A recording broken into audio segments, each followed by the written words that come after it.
Let's look at some example problems from section 2.2. This is problem 2.2. It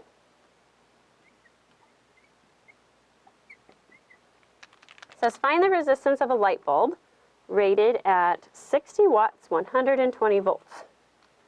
So find R if light bulb is rated at 60 watts, so that's power.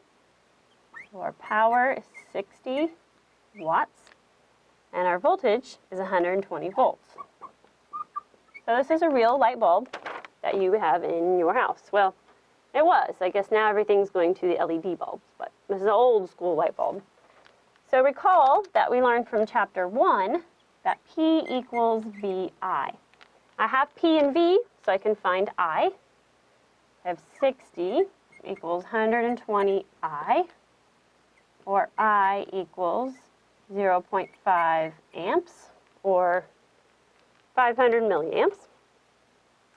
And then I know from Ohm's law, V equals IR. So these two equations right here are really the ones that you will use the most and you should have memorized. I'm not big on memorizing equations. We can use equation sheets, but these two are basic and used over and over again, so you need to memorize them. So P equals VI, V equals IR. And now I'm looking for R, finding resistance. I can solve for R.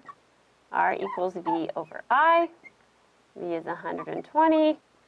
My I was 0.5. So I have a resistance of 240 ohms. And there's our symbol for ohms. So let's look at another one. We'll look at problem 2.4. These markers like to die quickly. It says calculate I when the switch is in position 1 and when the switch is in position 2.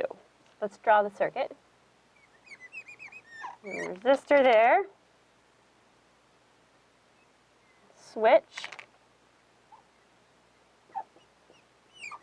I think this marker is going to die on me, so let's go ahead and switch it out for this blue one, which is nice and crisp but terrible to erase. So we have 150 ohms here. Our voltage is 15 volts. This is switch position 1, switch position 2, and 100 ohms here. That doesn't look very much like ohms, but it is. All right, so V equals IR. Which way is our current flowing? We define it for us like this. So when the switch is in position 1, we have current flowing like that. So flowing out of our positive. I have V equals IR. 15 equals I times 100. Or I equals 150 milliamps. If I switch the position of the switch, so it's at number 2, this is at location number 1, well, I have the same equation, right, except 150 ohms. So now I have 15 equals I times 150, or I is 100 milliamps. So that's how we use Ohm's law in a simple fashion. So examples from section 2.3 are really just recognizing series and parallel and understanding nodes and loops and branches. So I'll just draw some random circuit here for us to look at. Let's draw another source here. And we'll put a resistor there. And draw some more resistors here. That squeaky marker drives me absolutely crazy, but I haven't found one yet that doesn't squeak, so we have to deal with it. All right, so how many branches do we have?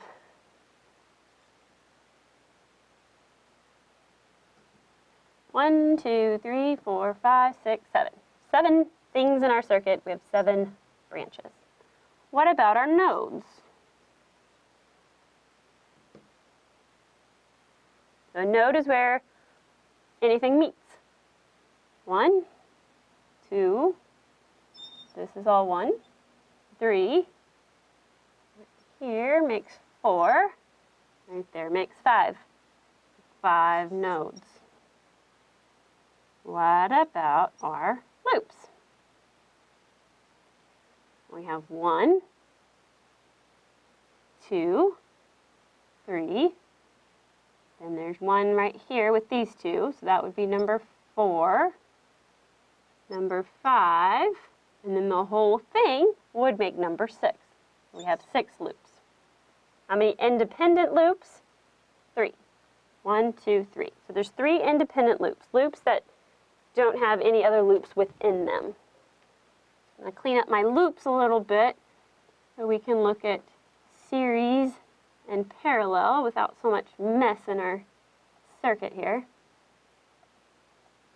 All right, so let's figure out who's in series and who's in parallel with the pink marker. These 2 are exclusively sharing that node. Nobody else is connected there. So these 2 are in series. Right here, well, there's 3 things connected, so there's no exclusive sharing. And they also don't share the same node on the other side, so these 3 elements are not in series or parallel. They're just there. We have 3 things connected at this node, so we know it's not series. But if I look at these 2 resistors, they both share this node. They both share this node, so these 2 are in parallel. Make sure you understand the definition of parallel and you just don't look at it and say, oh, they're lined up, they're parallel. That's not the definition, right? It's not a visual thing, it's how they're connected. They share the same 2 nodes. That makes them in parallel. Looking here, again, we have 3 things there, so there's no series or parallel. Right here, these 2 are exclusively sharing this node, so they're in series. So we have 2 series there. Since we have these in series and these in series, sometimes we say they're all in series. So if we say these 3 are in series, that's in series with that, that's in series with that. We can have more than 2 things in parallel as well. Remember, the definition is that they share the same 2 nodes. I don't care how many things do that. So I can have another one here, and another one here, and keep going. And all of those are in parallel because they share the same 2 nodes. And that's our basic definition. That concludes example problems from section 2.2 and 2.3.